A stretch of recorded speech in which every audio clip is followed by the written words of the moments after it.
नमस्कार। सुर्खियों के बाद खबरों को विस्तार से देखेंगे। आपके साथ मैं हूं ललित प्रजापति। सबसे पहले बात कोरोना महामारी को लेकर। प्रधानमंत्री नरेंद्र मोदी आज और कल यानी 2 दिन तक वो मुख्यमंत्रियों के साथ बैठक करेंगे। वीडियो कॉन्फ्रेंसिंग के जरिए आज प्रधानमंत्री 3 बजे, तकरीबन 3 बजे 21 राज्यों के मुख्यमंत्रियों के साथ कोरोना से निपटने को लेकर चर्चा करेंगे, बातचीत करेंगे। 17 जून को दोपहर 3 बजे कोरोना से सबसे ज्यादा प्रभावित हुए राज्यों के मुख्यमंत्रियों से बातचीत करने वाले हैं। आज प्रधानमंत्री मोदी ऐसे राज्यों और केंद्र शासित प्रदेशों के मुख्यमंत्रियों के साथ वीडियो कॉन्फ्रेंसिंग करेंगे जहां कोरोना की रफ्तार धीमी है या जहां कोरोना मरीजों का रिकवरी रेट काफी अच्छा है। इन राज्यों में छत्तीसगढ़, पंजाब, असम, केरल, उत्तराखंड, कर्नाटक और झारखंड जैसे कई राज्य शामिल हैं।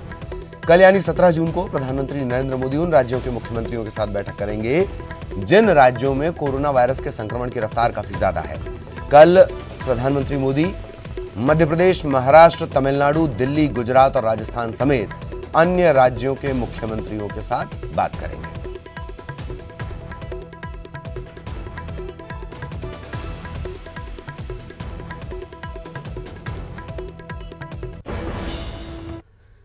राज्यपाल लालजी टंडन की हालत नाजुक बनी हुई है। लखनऊ के मेदांता अस्पताल ने उनका मेडिकल बुलेटिन भी जारी किया है। अस्पताल ने लालजी टंडन की हालत को गंभीर बताया है। अस्पताल के निदेशक राकेश कपूर ने जानकारी दी है, उनकी हालत को गंभीर बताया है। राज्यपाल को इलेक्टिव वेंटिलेटर पर रखा गया है, ये मेदांता अस्पताल की तरफ से जानकारी दी गई है। लिवर में दिक्कत पर सीटी गाइडेड प्रोसीजर किया गया है। प्रोसीजर के बाद पेट में रक्तस्राव बढ़ा है और इसी के चलते उनका एक इमरजेंसी ऑपरेशन भी करना पड़ा। ऑपरेशन के बाद उन्हें आईसीयू में रखा गया था। राज्यपाल को फेफड़े, किडनी और लिवर की दिक्कत है। राज्यपाल लालजी टंडन का डायलिसिस भी किया जा रहा है। क्रिटिकल केयर विशेषज्ञों की एक टीम है जो कड़ी निगरानी कर रही है। राज्यपाल का इलाज पर उनका इस पूरी टीम का ध्यान है। 11 जून को सुबह सांस में दिक्कत की परेशानी और बुखार के चलते उन्हें भर्ती करवाया गया था।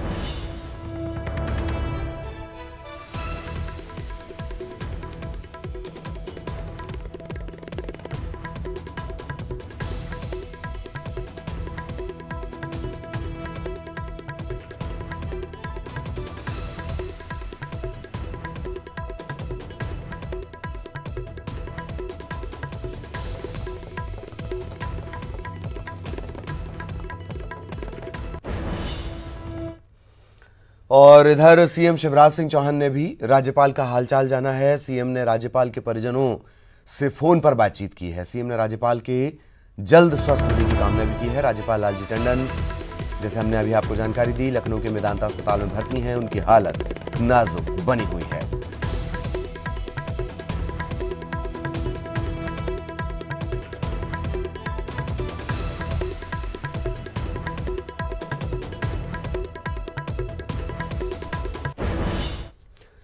प्रदेश में बारिश को लेकर मौसम विभाग ने येलो अलर्ट जारी किया है। मध्य प्रदेश के अनूपपुर, बड़वानी, बैतूल, छिंदवाड़ा, धार, डिंडौरी, होशंगाबाद, हरदा, झाबुआ, खरगोन समेत 17 जिलों में भारी बारिश की चेतावनी जारी की गई है। आपको बता दें कि प्रदेश में तय समय से एक दिन पहले ही मानसून पहुंच चुका है। भोपाल में भी जोरदार बारिश हुई। उमस और गर्मी से लोगों को फौरी तौर पर राहत भी मिली।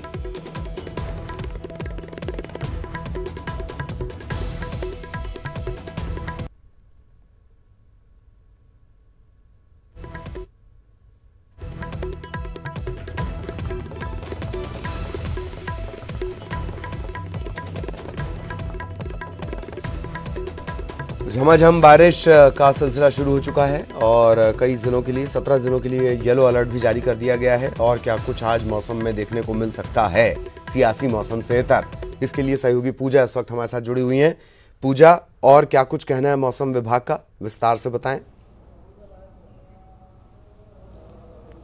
देखिए, काफ़ी साल बाद ऐसा हो रहा है जब मॉनसून की एंट्री सही वक्त पर हो रही है। हालांकि इससे पहले जब भी देखा गया है मॉनसून लेट ही आया है, तो कहीं ना कहीं ये अच्छी खबर जरूर है कि मॉनसून की एंट्री सही वक्त पर हो रही है, जिससे मौसम में भी काफ़ी राहत देखने को मिल रही है। जो उमस है, गर्मी है, वो लोगों को ज़्यादा परेशान नहीं कर रही है, क्योंकि पहले के मुकाबले देखा जाए तो काफ़ी बेचैनी के बाद, बहुत इंद्र भगवान से प्रार्थना करने के बाद लोगों को बारिश नसीब होती थी। लेकिन इस बार वक्त पर मॉनसून पहुंच चुका है। 4 संभागों में फिलहाल मॉनसून की एंट्री एंट्री हो चुकी है। इसमें होशंगाबाद, इंदौर, शहडोल और जबलपुर मौजूद हैं। इसके साथ ही उज्जैन के कुछ संभागों में जरूर बारिश हुई है और बारिश इस कदर हो रही है कि अब मौसम विभाग ने 17 जिलों के लिए येलो अलर्ट जारी कर दिया है और ये चेतावनी भी दी है कि हो सकता है कई एक जिलों में भारी बारिश की भी संभावना हो। फिलहाल थोड़ी बहुत जो परेशानी वाली स्थिति है या गर्मी कहें, वो जो ग्वालियर संभाग है उसको ज्यादा परेशान करती हुई नजर आ रही है, क्योंकि यहाँ पर थोड़ी सी देर से मानसून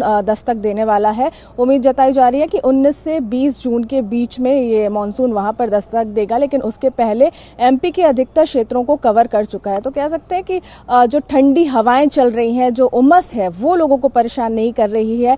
गर्मी भी ज्यादा नहीं है और जो तापमान बीते कुछ टाइम पहले तक 40 पार जा रहा था, यहाँ तक कि 45 पार तक भी कई जिलों का हो चुका था, वहां भी अब धीरे धीरे तापमान में कमी हो रही है।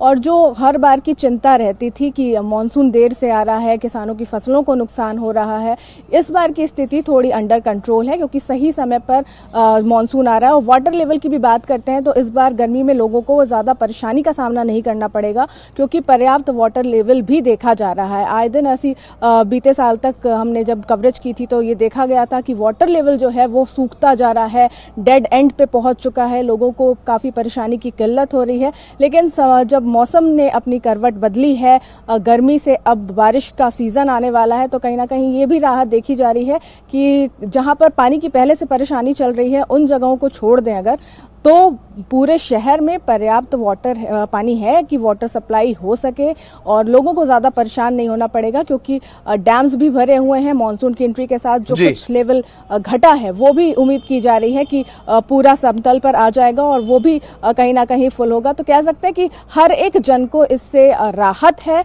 चाहे वो कोई भी वर्ग हो। आम जनता तो खैर घर के बाहर निकल रही है, तो कोरोना ने वैसे ही परेशान कर रखा है, लेकिन गर्मी उनको ज्यादा परेशान और बेचैन नहीं कर रही है। दोपहर का वक्त जरूर थोड़ा सा गर्म हो जाता है रात और दिन के मुकाबले, लेकिन जो दोपहर का वक्त होता है वो भी उतना बेचैन नहीं कर रहा है। और तापमान की भी बात करें तो जो सामान्य तापमान होता है वो ही देखने को मिल रहा है, क्योंकि इस बार मानसून ने सही समय पर एंट्री ली है और लोगों को गर्मी ये चुनौतियां भी बढ़ रही हैं। कल इंद्र ने शिव का रास्ता रोककर अपने तेवर भी बता दिए हैं, तो चुनौतियां सरकारों के लिए भी बढ़ गई। बहुत बहुत शुक्रिया पूजा आपका इस तमाम जानकारी के लिए। सहयोगी पूजा हमारे साथ जुड़ी हुई थी। और अब कोरोना अपडेट की बात करेंगे। प्रदेश में सामने आए हैं 21 नए कोरोना संक्रमण के मामले। अकेले इंदौर में 21 नए केस मिले हैं। मध्य प्रदेश में अब तक 10,954 कोरोना संक्रमण के मामले सामने आ चुके हैं। 7,896 लोग कोरोना को मात देकर ठीक हो चुके हैं और अब तक 459 लोग ऐसे हैं जिनकी जिंदगी नहीं बचाई जा सकी। तो कोरोना अपडेट हम आपको बता दें, 21 नए संक्रमण के मामले सामने आए हैं इंदौर में। मध्य प्रदेश में अब तक 10,954 कोरोना संक्रमण के मामले सामने आ चुके हैं। इनमें से 7,896 लोग कोरोना को हराकर स्वस्थ हो चुके हैं। प्रदेश में अब तक 459 लोग ऐसे हैं जिनकी जान नहीं बचाई जा सकी।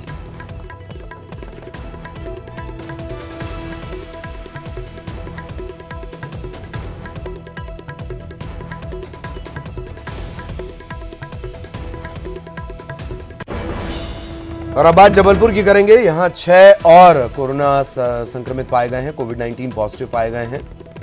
कोरोना के नए मामलों में से एक पाटन के ही एक परिवार के 5 सदस्य शामिल हैं। इनमें एक 78 वर्षीय बुजुर्ग हैं, 2 पुरुष 3 महिलाएं शामिल हैं। इन सभी को विक्टोरिया अस्पताल से मेडिकल कॉलेज के सुपर स्पेशलिटी हॉस्पिटल में शिफ्ट कर दिया गया है। इन 5 व्यक्तियों के अलावा बल्दी कोरी की दफाई शीतलामाई घमापुर इलाका ये लगता है, 62 वर्ष की एक महिला भी कोविड-19 पॉजिटिव पाई गई है। इन्हें मिलाकर जबलपुर में अब कोरोना संक्रमितों की संख्या, कोरोना संक्रमण के मामलों की संख्या 317 पहुंच गई।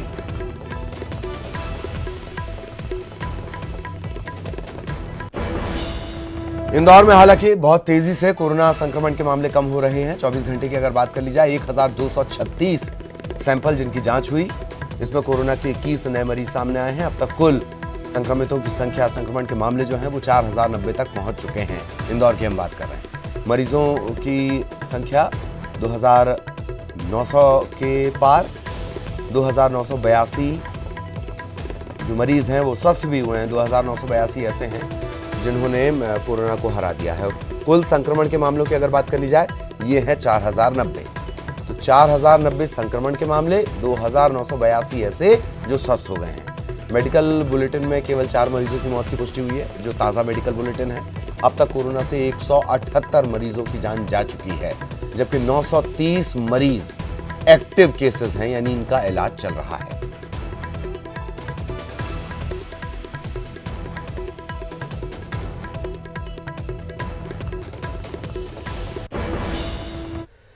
और मानवाधिकार आयोग में भी कोरोना की एंट्री हो गई है। 3 दिनों के लिए आयोग का दफ्तर बंद करना पड़ा है। दरअसल आयोग के एक कर्मचारी का बेटा कोविड-19 पॉजिटिव आया। कंटेनमेंट इलाके में ये कर्मचारी रहता था। आयोग के अध्यक्ष और सभी कर्मचारी अब क्वारंटीन होंगे। आयोग का जो दफ्तर है उसे सैनिटाइज किया जाएगा। कर्मचारियों को घरों में ही रहने के आदेश जारी कर दिए गए हैं। मानवाधिकार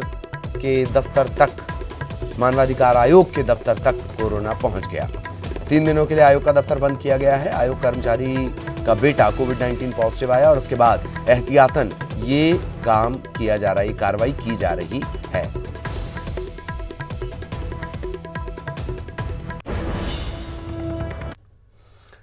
और देश के 12 ज्योतिर्लिंगों में से एक खंडवा स्थित ओंकारेश्वर मंदिर में दर्शन और पूजन आज से शुरू हो रहा है।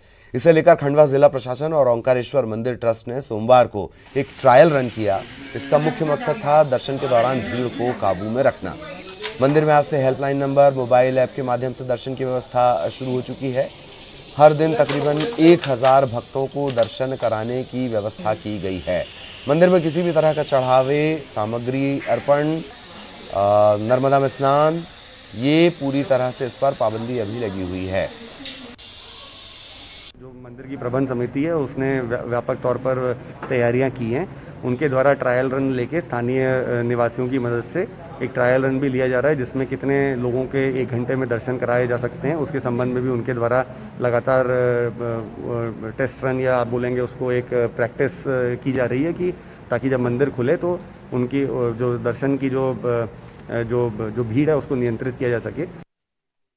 खबर भोपाल से। मध्य प्रदेश में फिलहाल बस सेवा शुरू नहीं होगी। स्कूल, कॉलेज और शैक्षणिक संस्थान भी बंद रहेंगे।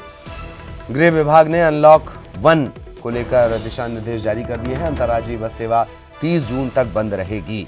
यानी मध्य प्रदेश से किसी और राज्य में आपको जाना है, 30 जून तक अभी कोई फिलहाल राहत नजर नहीं आती। इंदौर, उज्जैन, भोपाल में यात्री बसें 50% क्षमता के साथ चलेंगी। इंदौर, उज्जैन में जो दुकानें हैं वो क्राइसिस मैनेजमेंट ग्रुप के सुझाव पर खुलेंगी।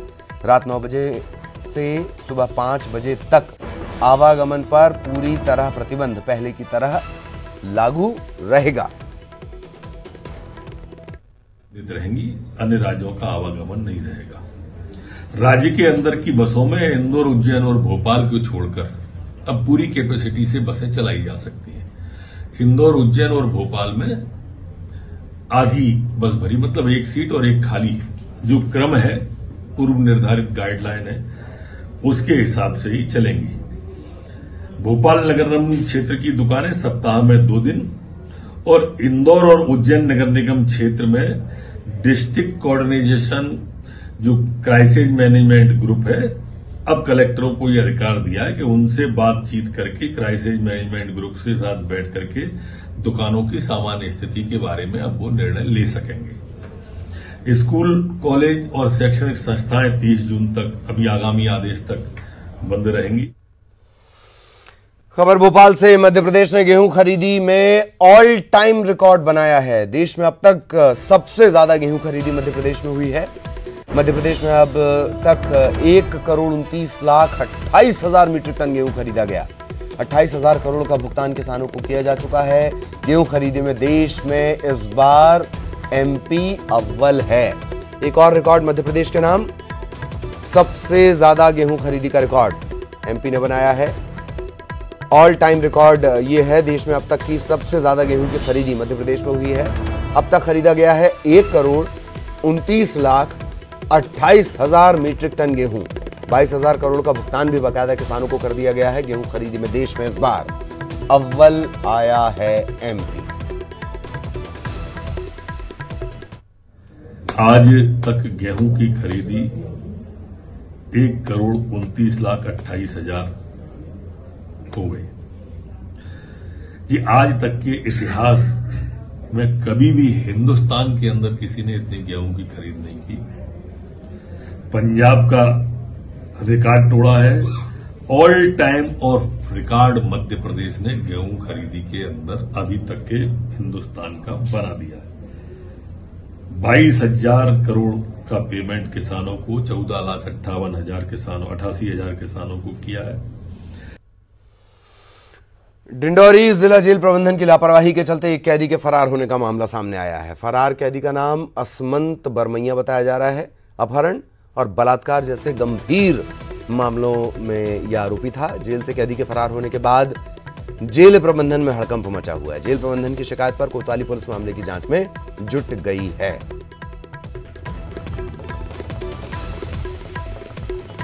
आयुष्मान नाम था उसका और 76 बन था हमारे को।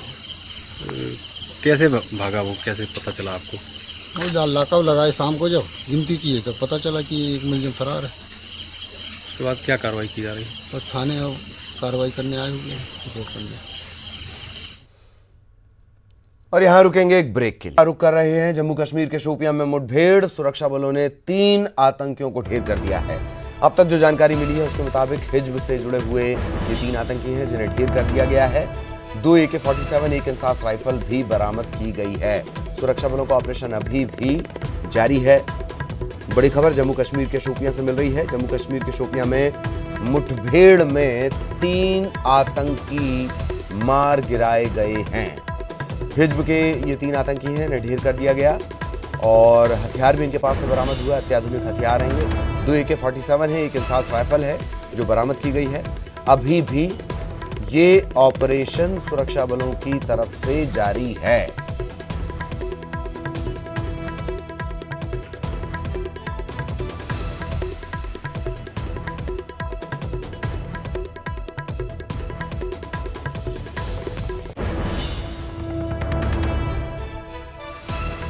जम्मू कश्मीर के शोपियां में मुठभेड़ की खबर।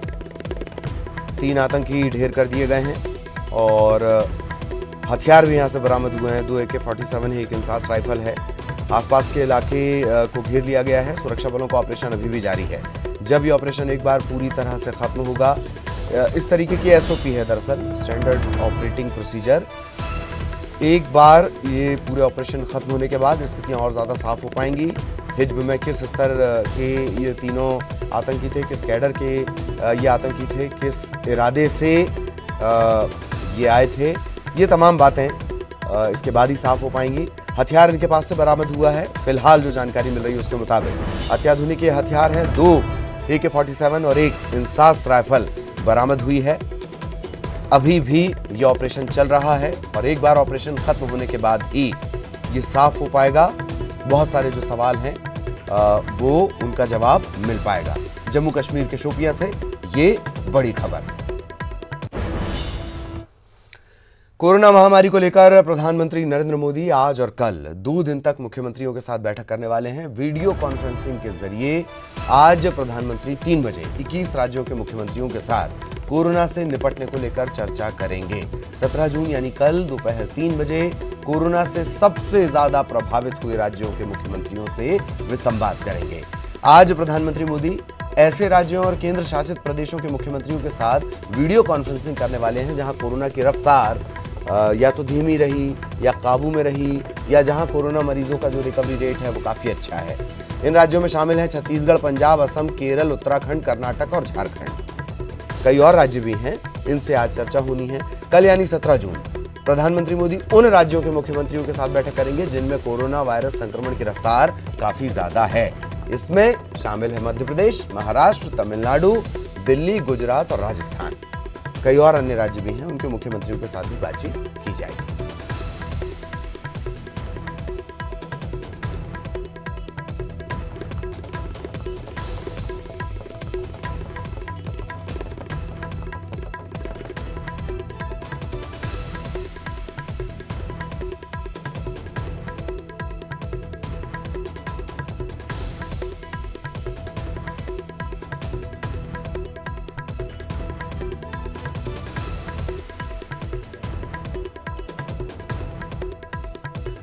तो आज प्रधानमंत्री मोदी वीडियो कॉन्फ्रेंसिंग करने वाले हैं। शुरुआत मतलब आज से होगी, कल भी वो करेंगे 16 और 17 जून को। 2 दिनों तक तमाम राज्यों के मुख्यमंत्रियों के साथ वो बातचीत करेंगे। अच्छे सुझाव मिलेंगे, कोरोना से कैसे निपटना है इसे लेकर वो बातचीत करेंगे। सुझावों का स्वागत किया जाएगा।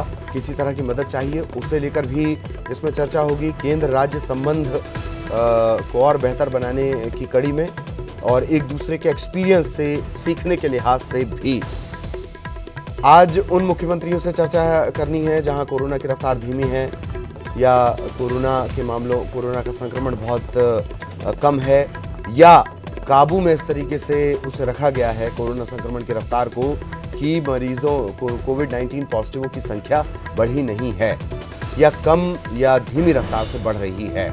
इसके अलावा कल उन राज्यों के मुख्यमंत्रियों से बातचीत की जाएगी जहां पर कोरोना संक्रमण का ज्यादा प्रभाव देखा गया। तो आज जिन राज्यों से बातचीत की जानी है उसमें छत्तीसगढ़ भी शामिल है। छत्तीसगढ़ के मुख्यमंत्री भूपेश बघेल आज इस चर्चा में वीडियो कॉन्फ्रेंसिंग में शामिल होंगे। और अवधेश हमारे सहयोगी इस वक्त हमारे साथ जुड़ चुके हैं। अवधेश, आज छत्तीसगढ़ से चर्चा की जानी है, मुख्यमंत्री भूपेश बघेल से चर्चा की जानी है। अब तक अगर अधिकारियों के ओवर कॉन्फिडेंस को छोड़ दिया जाए तो अब तक छत्तीसगढ़ का ट्रैक रिकॉर्ड बेहतर है। अवधेश, निश्चित तौर पे देखिए ट्रैक रिकॉर्ड बेहतर है और सबसे बड़ी बात यह है कि अब तक जो तकरीबन 6 जो बैठकें हुई है, चाहे वो प्रधानमंत्री के साथ हो या प्रधानमंत्री के सचिव के साथ हो, और उनसे जो चर्चा हुई है, चाहे वो लॉकडाउन हो या अनलॉक 1-2 हो, उन तमाम चीजों के बाद आज की जो बैठक वो सबसे अहम बैठक इसलिए है ललित, क्योंकि जिस तरह से अनलॉक 1 के बाद छत्तीसगढ़ में तेजी से संक्रमण का जो दर बढ़ा है, तकरीबन 50% जो है 50% से जो अधिक जो संक्रमण है वो अनलॉक के समय में हुआ है।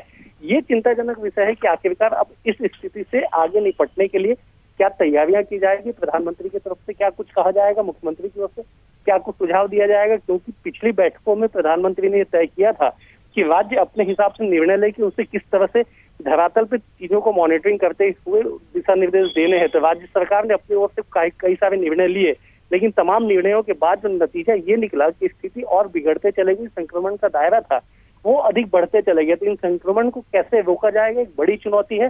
संभवतः आज जो बैठक हो उसमें ये चर्चा हो कि अनलॉक 2 में क्या कुछ खोले जाने चाहिए, क्या कुछ नहीं खोले जाने चाहिए। और पिछली बैठक का भी जिक्र अगर कर लिया जाए तो मुख्यमंत्री भूपेश बघेल जो है उन्होंने ही कहा था कि छत्तीसगढ़ में अभी जो लॉकडाउन है उसको और अधिक बढ़ाया जाए, और उसके बाद प्रधानमंत्री ने बढ़ाने के लिए कहा भी था। तो समझा जा सकता है कि आज की जो बैठक वो काफी अहम है।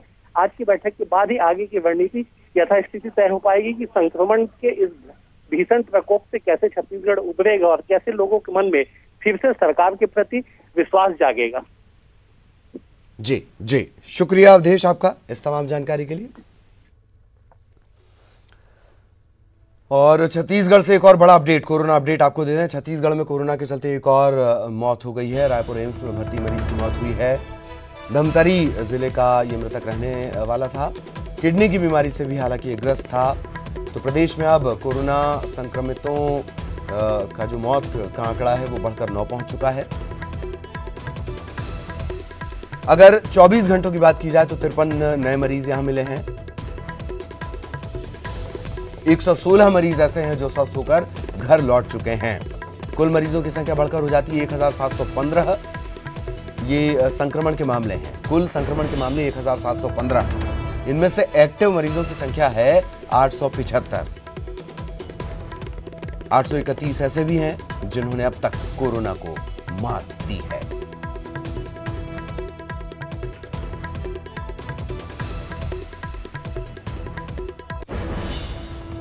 इधर धमतरी में कोरोना को लेकर प्रशासन ने बड़ा कदम उठाया है। कुरूद के 6 गांव हैं जो कंटेनमेंट जोन घोषित कर दिए गए हैं। भेलवा, कूदा, अटअंग, पचपेड़ी, हंचलपुर, बोरझरा, रानीतराई, इन गांवों को सील कर दिया गया है। फिर से सुन लीजिए, 6 गांव कंटेनमेंट जोन घोषित कर दिए गए हैं। भेलवा, कूदा, अटअंग, पचपेड़ी, हंचलपुर, बोरझरा, रानीतराई गांव ये सील कर दिए गए हैं। इन गांवों में 41 लोग क्वारंटीन किए गए हैं। सभी एम्स के संक्रमित गार्ड के संपर्क में आए थे।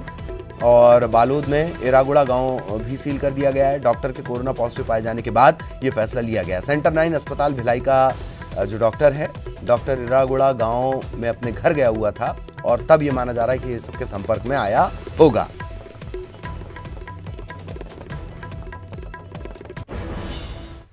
खबर मुंगेली से, जहां क्वारंटीन सेंटर में 12 साल की बच्ची की मौत हो गई। प्रवासी मजदूर की बच्ची की मौत कमजोरी और खून की कमी इसकी वजह बताई जा रही है। फिलहाल मौत की वजह की जांच भी हो गई। हालांकि कोरोना जांच के लिए भी सैंपल ले लिया गया है। शव को बिलासपुर ले जाया गया है। पथरिया इलाके के बाउली क्वारंटाइन सेंटर का यह मामला है। पथरिया एसडीएम ब्रजेश सिंह और स्वास्थ्य विभाग की टीम कार्रवाई में जुटी है। हालांकि आरोप लापरवाही के भी लग रहे हैं। 9 जून को इलाहाबाद से ये परिवार यहां पहुंचा था।